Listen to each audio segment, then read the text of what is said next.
Reading from the Bṛhad-bhāgavatāmṛta, Book 2, Book 2, Chapter 2, Text 35. Om Namo Bhagavate Vasudevaya. Om Namo Bhagavate Vasudevaya. Om Namo Bhagavate Vasudevaya. Evaṁ nivasatā tatra śakratvam adhikurvatā brahman saṁvatsaro divyo mayaiko gamitaḥ sukham. O Brahman, thus I lived in Svarga, ruling in the post of Indra, and happily spent one celestial year. Indra's duty include the dispensing of rain, the propagation of sacrifices and other Vedic rituals, and the maintenance and protection of the three planetary systems for 1 year, and the measurement of Svarga Loka, equal to 360 years on earth. Gop Kumar carried out those responsibilities. Om Jnana Timirandasya Gananjana Shalakaya Taksur Unmulatam Yena Tasmai Sri Gurave Namaha. Sri Chaitanya Mano Bhistam Stapitam Yena Bhutale Swayam Rupa Kadamayam Dadati Swapadantikam Vansha Kalpa Tarubhyascha Kripa Sindhu Bhayevacha Patitanam Pavanebhyo Vaishnavebhyo Namo Namah. Sri Krishna Chaitanya Prabhu Nityananda Sri Advaita Gadadhar Shivas Adigaur Bhakta Vrinda. Hare Krishna Krishna Krishna Hare Hare, Hare Rama, Rama Rama, Hare Hare. So greetings from New Jersey. Actually, yesterday I went to my old stomping grounds, where Jack and Min are living. And I don't know if some of you have been there, but Jack has made a farm next to his house in New Jersey. I mean, he's got into it. They're growing everything, including grains. And Min cooked a amazing meal based on that garden. It was really really nice. I'm trying to figure out now, Sunday, twice as many people come, and some people only come Sunday, and then I'm teaching today. So on today, I think I'll go ahead, and even I forget every week what I've studied last time. So it's good to hear it again, but also I can give more of an in-depth review of where we're actually at least today. And, I'm studying also with Dhanurdhara Swami the same subject. And he really, a couple of years ago in Mayapur during COVID, just spent all day studying and teaching this book. So we have now this section. Uttara wants to hear about the place. And the first book was about finding the topmost recipients of Krishna's mercy. And what was very interesting of that, if you remember, and I think there's a lot of good students here that do, if you remember the Bṛhad-bhāgavatāmṛta, at least the Bṛhad-bhāgavatāmṛta, where Parikshit is explaining to his mother a summary of the Bhagavatam, how does it begin? It begins in Prayag, Allahabad, during the Kumbh Mela, where they bathe, oh my God, in that Triveni. It's amazing. And then go before the deity. And each one is saying, you're the topmost recipient of Krishna's mercy. And that gives you a hint what the book's about. finding the topmost recipient of Krishna's mercy. And why? Because Sanatana Goswami wants to make us the topmost recipients of Krishna's mercy, which is giving to us what Lord Chaitanya gave to him to give to the world, which is the parama antim, the end of the height of this Braja Bhakti. So, it's these two parts. One, and this is discussion with Dhanurdhara Swami, very interesting. One is the people, which are then why the place? Because the topmost recipient of Krishna's mercy is having a relationship an intimate relationship with God in the full revelation of his being, which is in love, which can't be manifest in reverence and the place that supports that reverence. I'm going to give you some examples for this. In other words, Akila Rasamrita Murti, the full embodiment of love. That's the topmost recipient of Krishna's mercy. But that doesn't manifest outside of Braj. Because God outside of Braj is in reverence to a certain degree. And when there's reverence, in relationship to that mood of love, like for example, I really respected my father, but he didn't show me he could be a friend a bit, but not the kind of friend, intimate friend, lover, these type of things, as a child to his parents. These aspects were not revealed. And therefore, when Srimati Radharani went to Kurukshetra, she wasn't satisfied there because Krishna was reciprocating with people who demanded his distance. They demanded his covering of his intimate side to satisfy that type of beautiful love. But it's not Braja Bhakti, that beautiful love of reverential love. So, even in this particular story, remember he's in Vrindavan because he's always missing Vrindavan.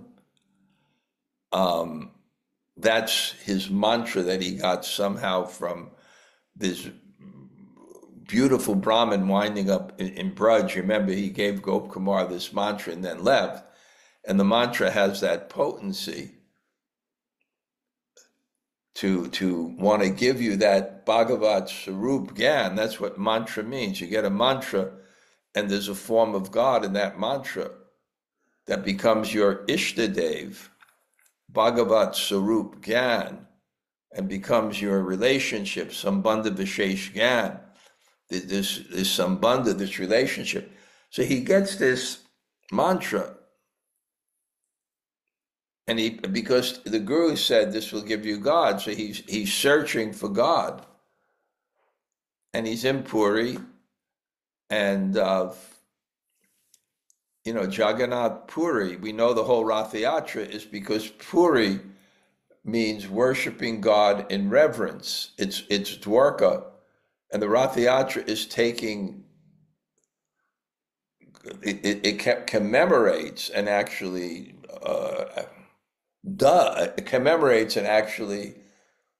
represents and does coming to the Gundicha, which is Vrindavan. So still in that atmosphere of Puri, he can't be fully satisfied because it's not commensurate with his ultimate objective. And I think we even read a verse before that Krishna wants him to enjoy a greater mercy. That's who he is. People have a particular nature, that who he is, to enjoy a greater degree of mercy. And the example that I gave, a lot of times, the only way you can demonstrate things is by analogy. The example I gave is of a young boy meets his father. He's missing his father, and he meets his father in the courtroom. And it's like, Daddy, Daddy, and the father kind of relates to him. But the father is in a different atmosphere. So he's satisfied, but not ultimately. Ultimately, he'll say, Daddy, Daddy, come home. Daddy, Daddy, be home. Or the lover may say, whatever the judge is, come home. Not in that atmosphere, because that atmosphere demands that he covers the parts of his personality that they have a relationship with.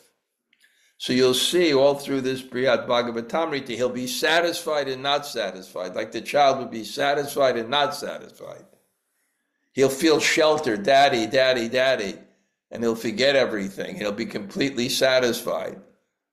But then after a while, he'll realize in that atmosphere, his father can't fully reveal himself. And then he'll be hankering. So this is what happens in Bṛhad-bhāgavatāmṛta. And then there's the interesting part. He goes to Vrindavan, and Jagannath himself, like the father may say himself, go home. You'll see me at home. Don't stay in the court. Go home. You'll see me at home. So Jagannath tells him that, if you want to, then go home. I'm there.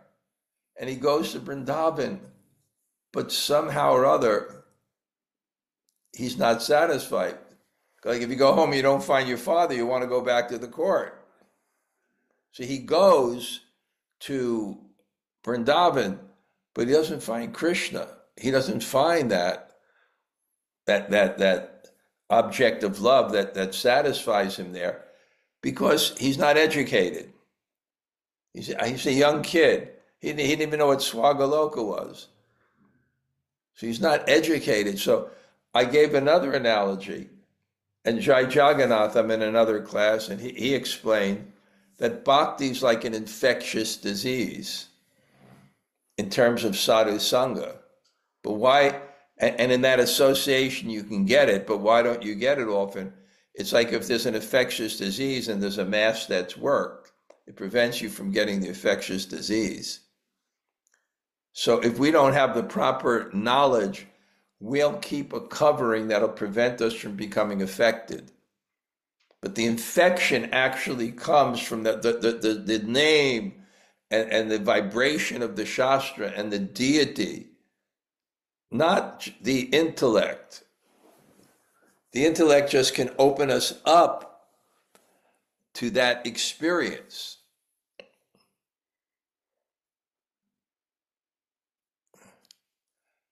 And taste is more important than intelligence. But without the proper understanding, even if you have that connection, you'll do things to cover the experience of that, which is offenses and ignorance and all these type of things. So he left Mathura very quickly. I want to go back to Daddy. On the way, because he doesn't have knowledge, he meets this Brahmins, and they describe about the heavenly planets, and Indra is, Vamanadeva is there, and he goes, and Vamana says, what are you paying obeisance to? Because he has that relationship with him. Even the father in the courtroom, if the little kid came in and said, Your Honor, what are you doing? You're my son. Right? So he pays obeisance. What are you doing? You're my friend. You're my friend. What are you bowing down for? But again, in connection with Vamana, there's all the people in the court. So he can't be like that. And then what happens is, it happens sometime even to the great souls. Indra has so many, he's a great devotee, but he has problems. Sex desire. And somehow or other, he tries to seduce one of the sage's wives. And what happens? What happens to us if we make mistake? Shame and fear, because people don't like that. Shame and fear. And then they somehow make Gopkumar the king. They make him and he has that longing, that longing for his friend. The mantra is giving. He doesn't have real knowledge of it, but he's hankering for that friend and that place which supports that relationship of friend. But then at the same time, his friend is there, even though not fully revealed, so he becomes satisfied. I mean, it's really great studying with Dhanurdhara Swami. He's enjoying it, I'm enjoying it, because we're really trying to figure out some of the key points here. So then what happens here is he becomes dissatisfied and then satisfied,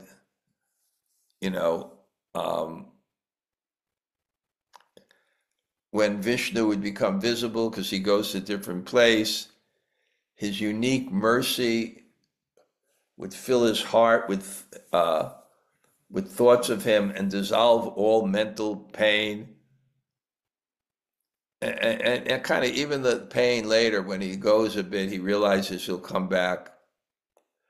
So this distress that made him wanted to go back to Puri, where Jagannath is there and he's always there. You have this consistent relationship. His shelter never wavers.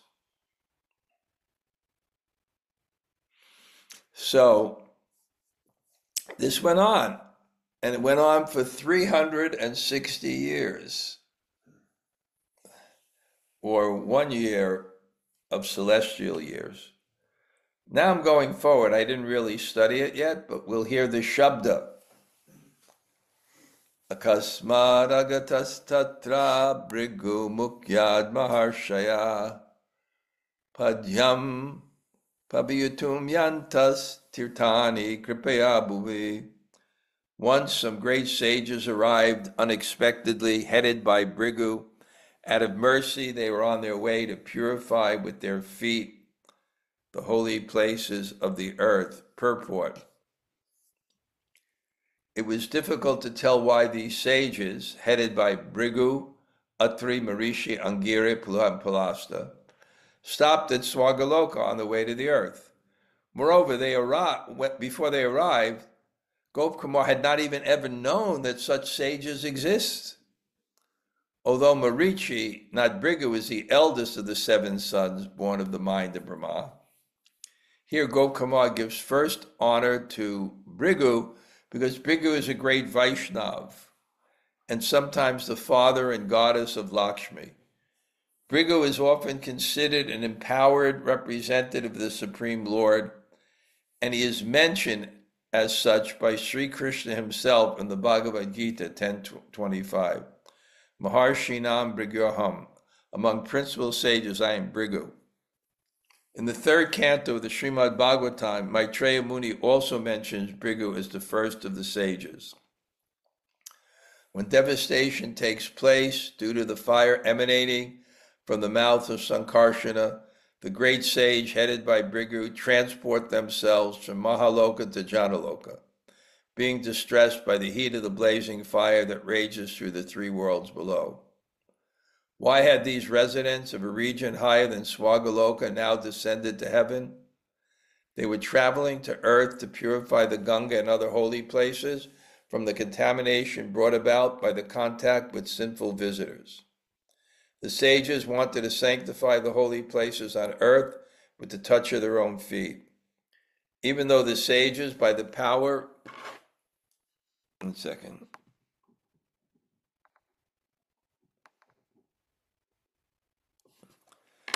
even though the sages, by the power of their influential words, could have sanctified the earth without leaving Maharloka, the sight and touch of their feet would further benefit all the inhabitants of the earth.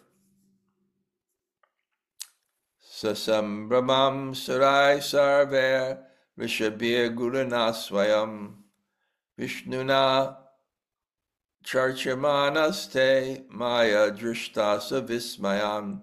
With amazement I looked on as all the demigods and celestial sages, and even their spiritual master and Lord Vishnu himself worshipped the sages reverentially. Purport: the chief among the sages who offered respect was Narada. He of course showed respect to his elder brother Bhrigu. Lord Vishnu also honored the great sages led by Bhrigu, because Lord Vishnu is Brahmanya Dev, the Lord who also always serves the Brahmins. Namo Brahmanya Devaya Go Brahmana Hitaya Cha Jagaditaya Krishnaya Govindaya Namo. Anyway, the stories just bring us to different places.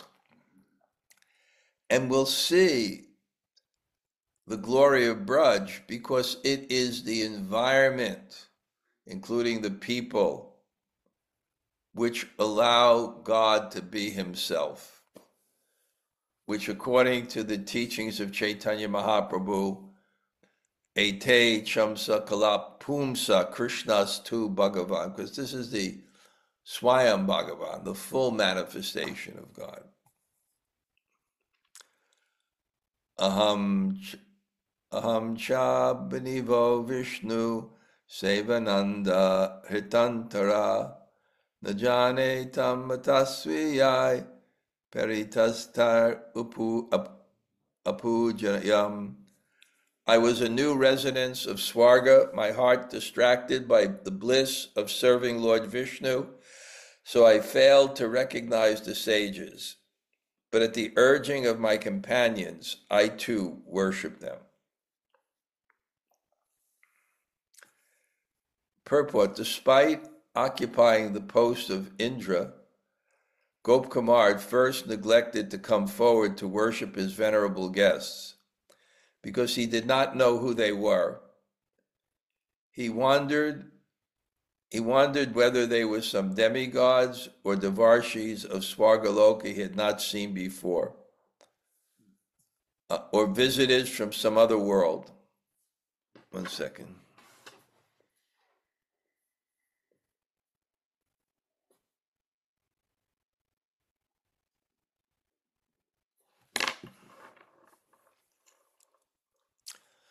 Gopkumar explains his own ignorance by calling himself a newcomer.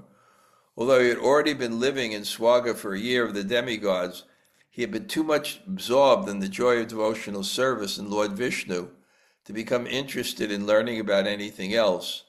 Normally, devotional service bestows knowledge automatically, even upon devotees not inquisitive.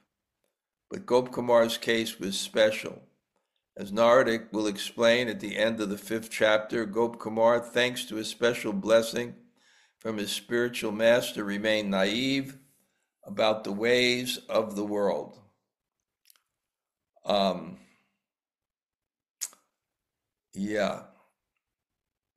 Gopkumar had this naivety. He wasn't educated. So it's just another indication. He doesn't know anything, including Sambandha Gyan, Tattva. He doesn't know, he has some benefit, but you see, when you don't have that faith in Guru and Shastra, then it's going to be an obstacle. It's going to be an obstacle. Without knowledge, you don't know what to do. Without discipline, you can't do it. So yes, Tesham satata yuktanam bhajatam priti purvakam dadami buddhi yogam tvam yena mam upayanti te. One who worships me with faith and knowledge, I give them I give them the knowledge by which they come back to me. That's no doubt. I give them the knowledge by which they come back to me. But who is going to worship with faith and devotion if you don't know the abhideya tattva, how to worship with faith and devotion? You don't know the importance of it. You don't know with faith the absolute reality. You don't know what the result of that will be. So you're not going to get that type of absorption, which is, what is that verse now?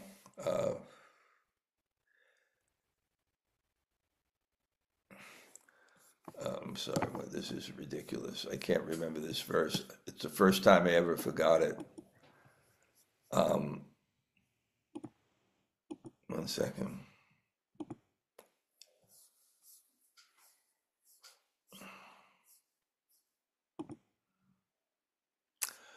How can I forget that?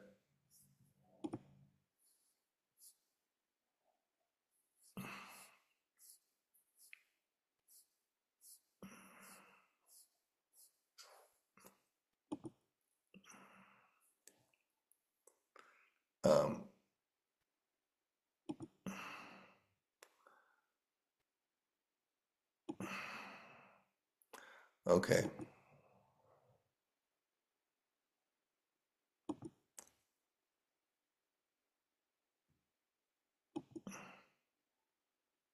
One second, I lost my space.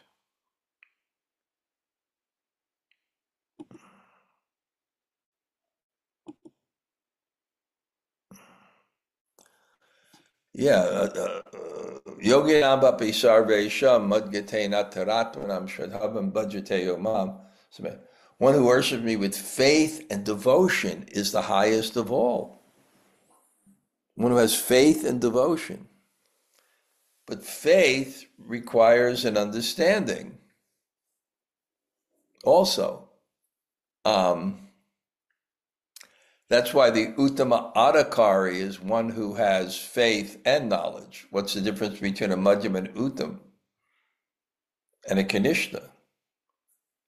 The kanishta's faith is weak. He doesn't have any knowledge, so his faith can't go. Madhyam has strong faith, but not so much knowledge.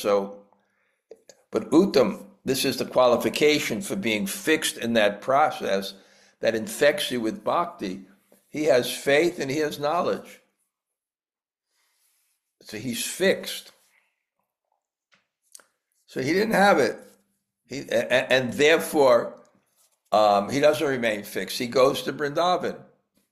Initially, he's going 4 or 5 times. It's first he goes, no, he's not fixed.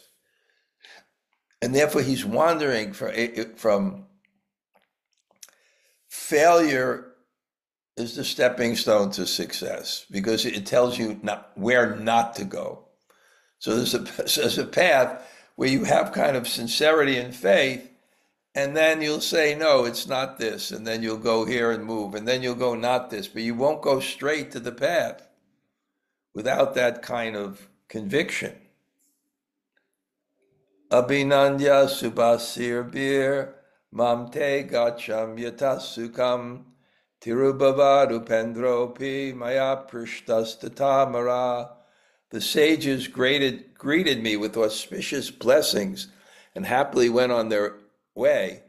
And at that moment, Lord Upendra also disappeared. I then inquired from the immortals of heaven.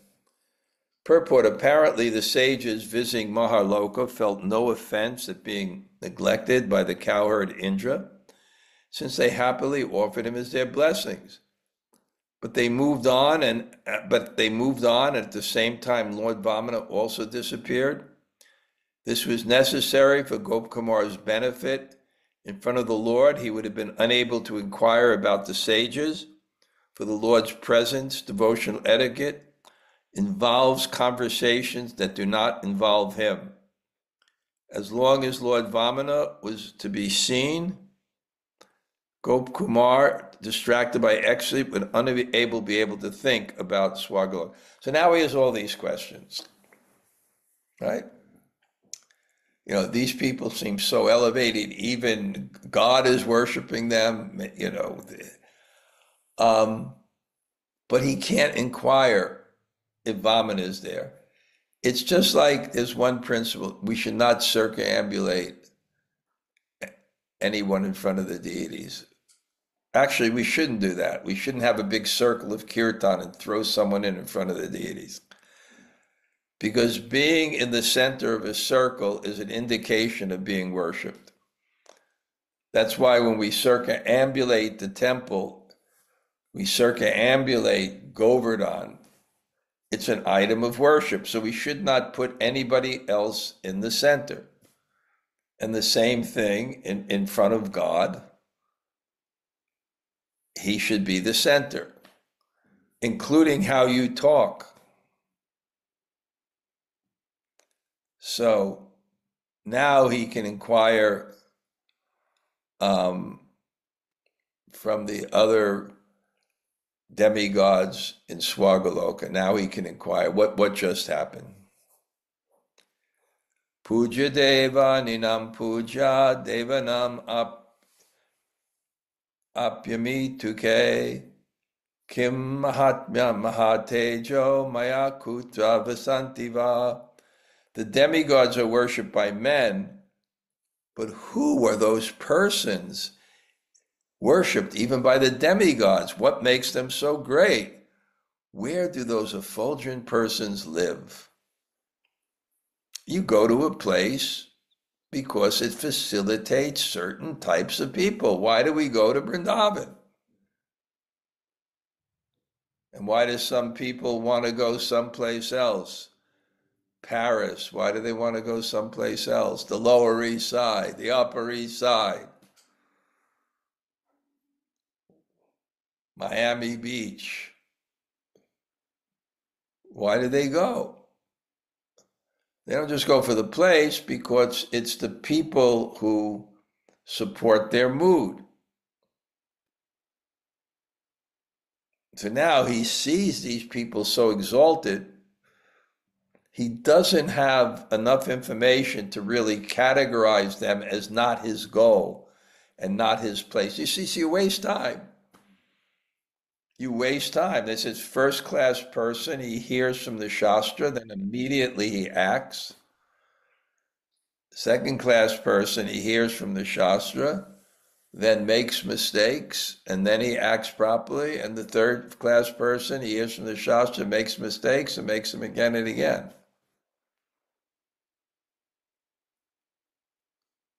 So if you hear, and you actually hear properly, and you realize, and you hear with faith, and you incorporate this knowledge, you can move very quickly forward in your devotional service. Gopkumar knew from his limited experience that a father, though honored by his son, still honors his own father. Therefore, he surmised there must be some natural reason for the sages who had visited to be treated as superiors. Simply from their glowing effulgence, he could understand they must have come from somewhere above Svargaloka.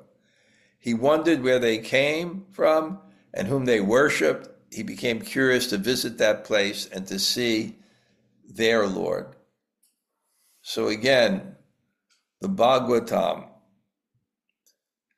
the purpose of the Bhagavatam is to present Radha and Krishna, really. At least Braja Bhakti, but Radha and Krishna. And not only present them, but to be able to understand them. Because if you don't understand something, you're not perceiving it. If you're looking at your computer, you're seeing it because you know it's a computer. If you didn't have that knowledge, would you be seeing a computer? Well, in one sense, you'd be seeing it, but if you don't understand something, you don't really perceive it. So, he doesn't have that full knowledge, and therefore he doesn't have the full perception of the absolute truth that his heart dictates, even though he has that instinct. Mahabhimam devar matsara kranta manasai lajayeva natadvritam uktam guru utabravit. Jealous and proud, the demigods were embarrassed to tell me, but our guru then spoke. This is the weakness of those demigods. It's still the material world.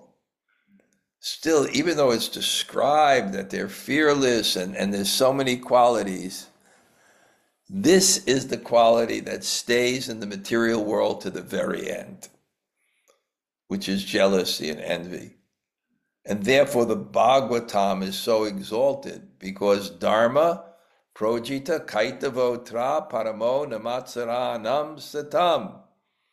It's for the satam, the devotees near Matsara, who don't have hate, who don't have envy. And envy wants superiority. That's the material consciousness. And it's not just enjoyment, it's enjoying more than others. Like you go to a place, you want to send pictures of it because you want to show you're enjoying more than others. So it's not just the enjoyment, it's the sense that it's more than others.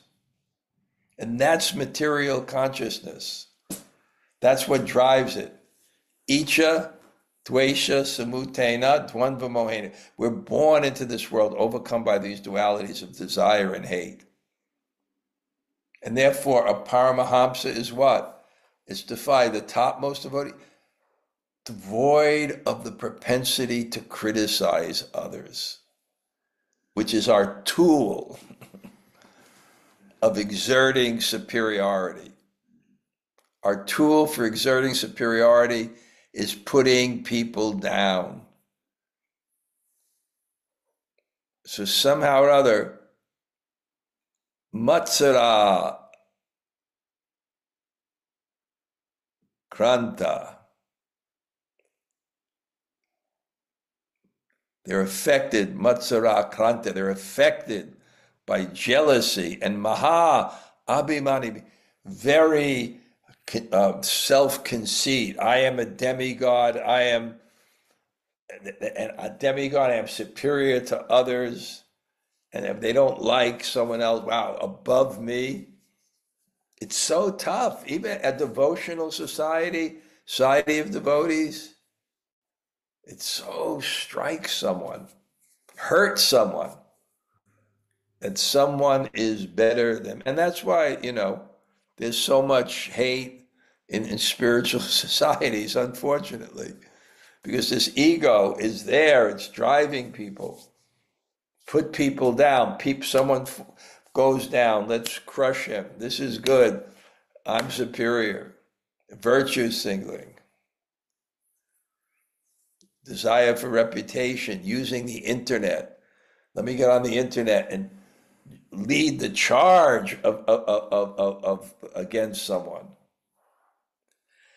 Matra, jealousy, means intolerance of another person's excellence. The demigods were jealous of the great sages and proud of their own positions. And in response to Gopkumar's question, these two emotions gave rise to embarrassment and silence. The exact words here are lajaya eva, as if ashamed, because these negative feelings were only a shadow of the gross envy and other such emotions felt on lower planets. Bṛhad was more sober than demigods, and his duty as Gopkumar's guru was to answer the reasonable questions of the disciples. This wasn't his Diksha guru. This was a guru. But his guru spoke. Bṛhad spoke, who's the guru of all the demigods. Bṛhad uvacha ata udvam mahaloka rajate karma bi subhai prapyo mahadibiryo nasyet trilokya pralaye pitna.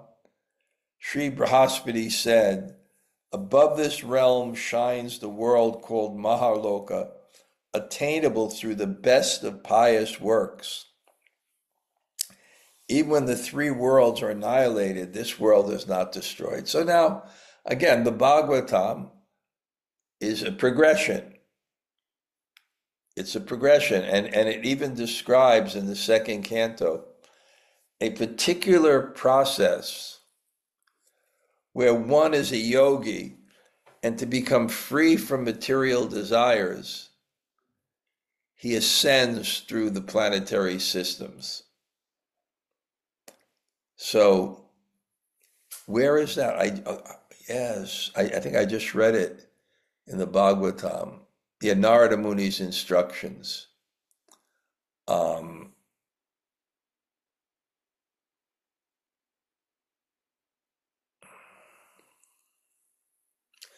Tasyeva heto priyate kovido talabhyate yad brahmatam uparyadav talabhyate sukhavad anyatak gambira kalena. Something.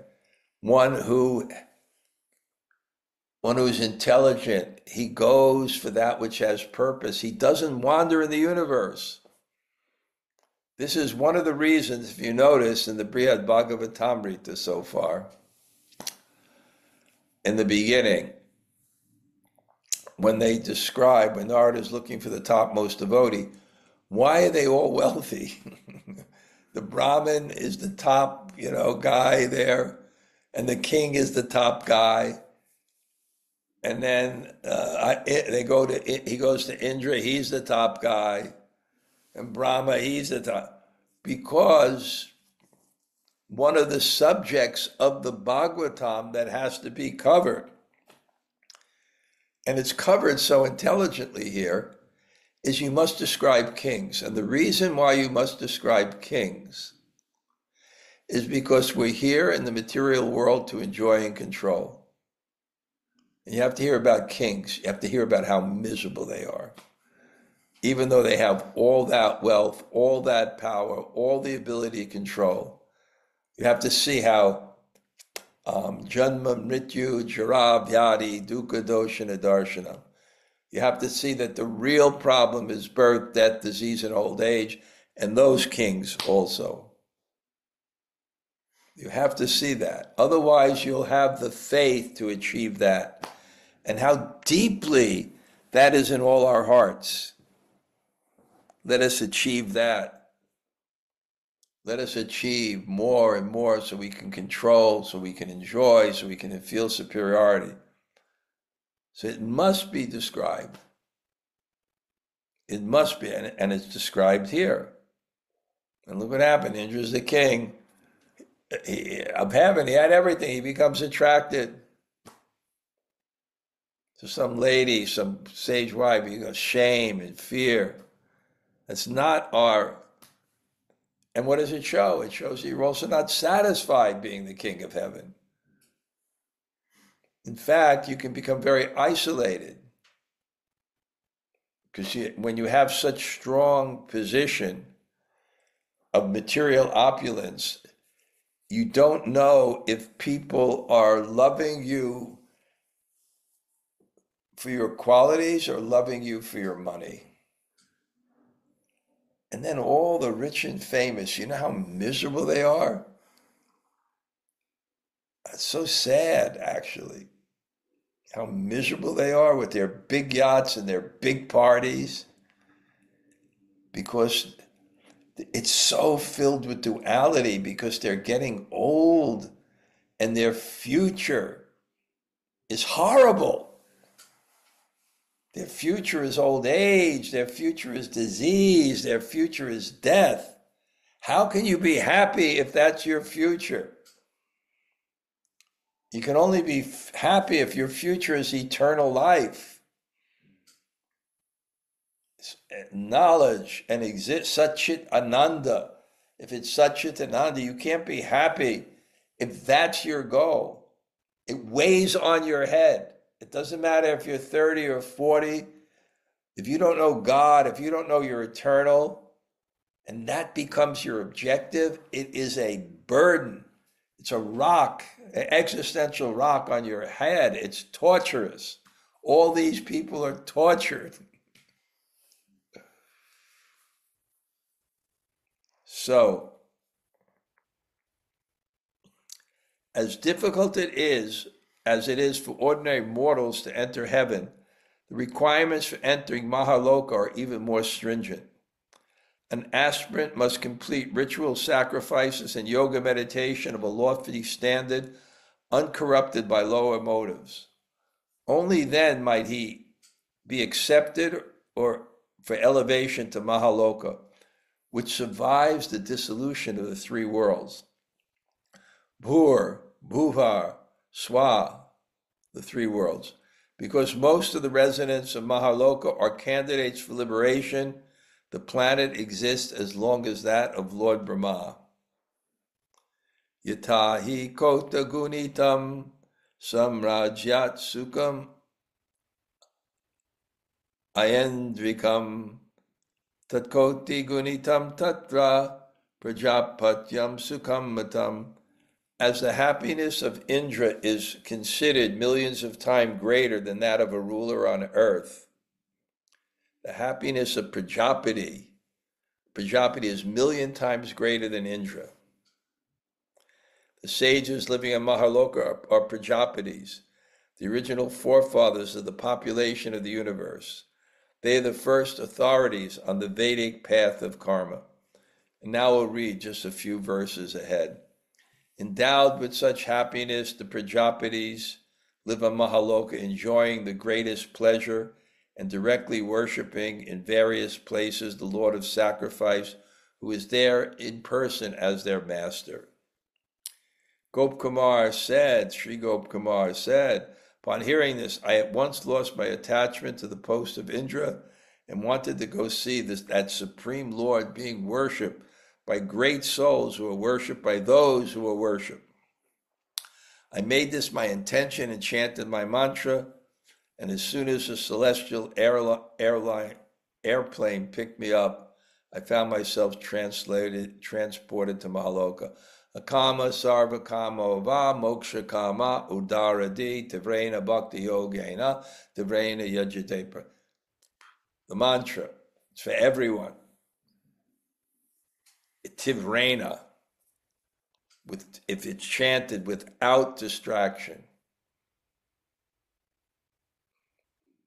But better ask for Krishna prema.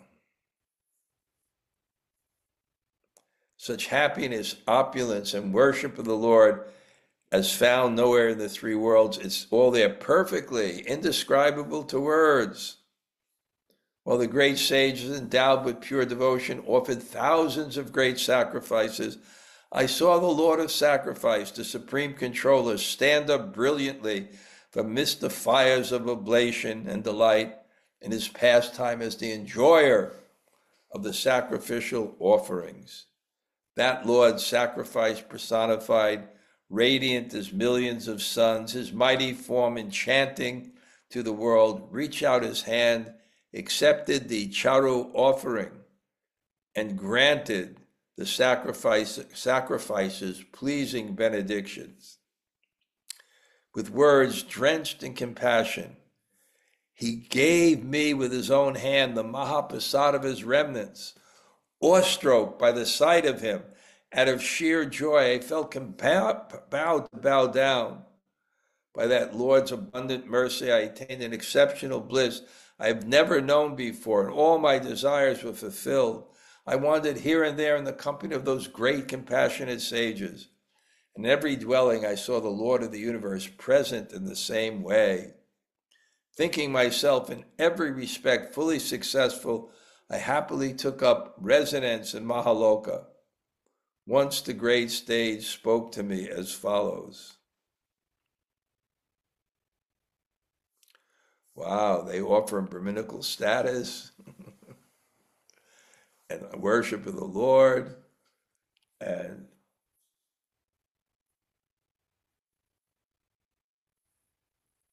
but he didn't really want it because he wanted to be a servant. Rather than be a Brahmin, I'd rather be a Vaishya who worships the Brahmins.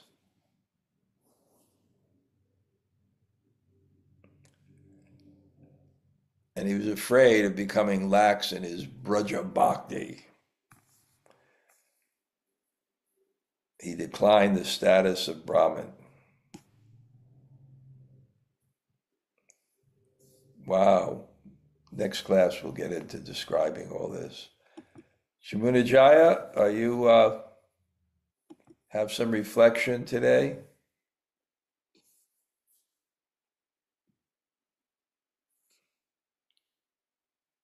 Oh, is she not there? Shamunajaya? Wow, that's unusual. Gail, some question? Hare Krishna Maharaj. Yeah, a couple of things. When we say that the purpose of the Bhagavatam is for us to understand Radha Krishna, what we mean is their relationship, no? Let's just put it to understand Braja Bhakti. And in our tradition, Radha Krishna is quite prominent. Hmm. Of course, your answer makes me wonder why you don't want to say Radha Krishna. Because Chaitanya Mahaprabhu, it says, I've come to give all these four intimate relationships Mm-hmm. in the CC. So I think it's easier to say it that way. But at the same time, Samarpyatam unatoj vola rasam swabhakti, to give this brilliant, my own bhakti. Yeah. And I think Prabhupada said also, I want to find that quote, that the goal of, studying the Bhagavatam is to get to the smiling face of Krishna, which indicates that relationship. But ideally, because we're talking about Lord Chaitanya, ideally our aspiration would be for a Manjari Bhav, right? Like the Bhav of Rupa Goswami. We are Rupanugas. That's a fact. But in Lord Chaitanya's mission, there were other devotees and other relationships also. Yeah, there were. But I mean to say, his ideal, right, would have been for us to get that mood, Manjari Bhav, no? Ideal, I'm saying. It's a complex question because it's a question where rasa is. So if rasa is in the soul, then people have a particular nature. And that's a question beyond this class. Okay, Gail, anything else? Yeah, okay, just to clarify, when you were saying that Gopakumar, it would have been inappropriate for him to ask a question like in front of Vamana Dev. I didn't follow that part so well. No, it talk about someone else except the worshipable Lord. It's okay, but his question wasn't going to be about God. It was going to be about those sages and Mahaloka. And if he was right in front of Vamana Dev, he didn't want to have any other discussions that didn't center God. Yeah. Okay, actually, I'm glad you mentioned sages because that's another thing I didn't catch was how is it that the sages, they they had God in their heart, so they didn't have to leave Mahalok to purify any other place, but they did anyway. And what was the reason why they did anyway? You mentioned. Well, the holy places, people come to get purified, and therefore it becomes infected with their sins, right? And therefore, the saintly people come there to purify even the holy places and purify the earth, what to speak. Yeah, that's why they come. Yeah, that's why they come. But I thought you had said that they didn't need to. I didn't say that. I'd have to go back and look at at the verse. I can't find it now. The verse said that. Something, I'll resolve it the first thing the next class. Okay? Yeah, yeah, please. Okay. All right, thanks, Gail. Anybody else want to say hello? Hare Jai Shri Krishna. Radhe. Hare Krishna. I have a question today, Gurudev. Okay. In the verse, it was saying that devotional service bestows knowledge automatically, even if the person is not inquisitive. So my question is, how so? Because nothing is automatically. Well, when I read that, I'd have to ask Jai Maharaj that point in the purport. Because there's a verse, Vasudeve Bhagavati Bhakti Yoga Piyojita Jnana Yasa Vairagyam Jnana. It says that knowledge and detachment, are automatically revealed. But if you actually analyze that verse, Mhm. it means it's more easily revealed. For example, the Gyanis have to study, you're not the body, right? Yeah. And they analyze it and they have to study. We just read the Bhagavad Gita and it's very clear to us. So we can easily, the analysis of that verse, I also questioned that when I read that. But I'd have to find where I studied it, where it said, Janiyasyasu Vairagyam, that these things come with a little effort. It's I not see. no effort, with a little effort. Yeah. Are you in Kentucky land? No, we came back last Sunday. We are back to Sayreville. Okay. I will send you some things to communicate with Anand Okay. before I go, because I want to, because I only have 1 hour stopover in Serbia. Uh-huh. I don't want to put luggage underneath. And it's so much easier. So I'm Yeah. just going to carry on. So I'm going to ask her to buy me a few things there, Sure. like my disguises. And when will you be there? We are coming on 30th. 30th of July. 30th. So 31st of July, right? No, 30th. 30th But early I'll morning. see you 31st of July. The 1st and 2nd, I have seminars outside of the city. Okay. So you won't be able to cook me borscht, right? I come to Moscow to eat your borscht with the sour cream in it. So I don't know. And then the 31st, I don't know if you're going to be ready to cook the borscht. We'll see. I'll do my best. Okay, because you know But that. you're not leaving until 4th, right? A third evening, I think. Okay. Yeah. Okay. All right, Bo. Okay. Anybody else like to say hello? Hare Krishna Maharaj. This is Radharani from Italy. Yes, I just got back to Houston last night. Wonderful. Nice. Thank you for sending me the pictures and your family. Kastuba called me up and he told me so many people, their families came and became so kind of enlivened, right? So I emailed you that picture. My daughters, we were having Sunday feast and Raghunath Kirtan at the temple. It was so beautiful. And they made friends with all these little devotee girls, these Krishna kids. And I didn't even have to ask or like beg them to wear a sari. I was like, hey, do you guys want to wear a sari tonight? They're like, yeah, all the girls are getting dressed up. So, Wonderful. Isn't that wonderful? Trust me, I was like the happiest mom on the planet to see my daughters in saris, like sitting there for Raghunath's class in a temple with saris on. It was like, what is happening? Okay. I want to speak to another happy mom. Ishvara Sundari. Hare Krishna. Are you a happy mom coming back from Italy? I'm an extremely happy mom coming back from Italy. Stupa told me also that your son had such a nice time, right? Yeah, my son and his now fiance, they got engaged out in Tuscany. Oh my God. How Yeah, romantic. it was. I mean, I wasn't there, but I know that she fell to her knees, so I think that was Wait, wait, very wait. romantic. Oh, wait. But you went to Italy. We were all in Italy. Andrew, Jamie, and myself. We took a trip. We went to Rome first, and then we went And to the your Greek. son and his daughter-in-law were not devotees per se, They're but not devotees, but they live in Alachua. They just moved into Prabhupada disciple home that they sold. by, They're by coincidence, by the mother's desire. Yeah, and you know what, Maharaj? He just showed me a piece of paper that showed the day that he met her, her booth, because she's a tattoo artist, her booth number was 108. Okay. It's So, too much. True. Auspicious. very.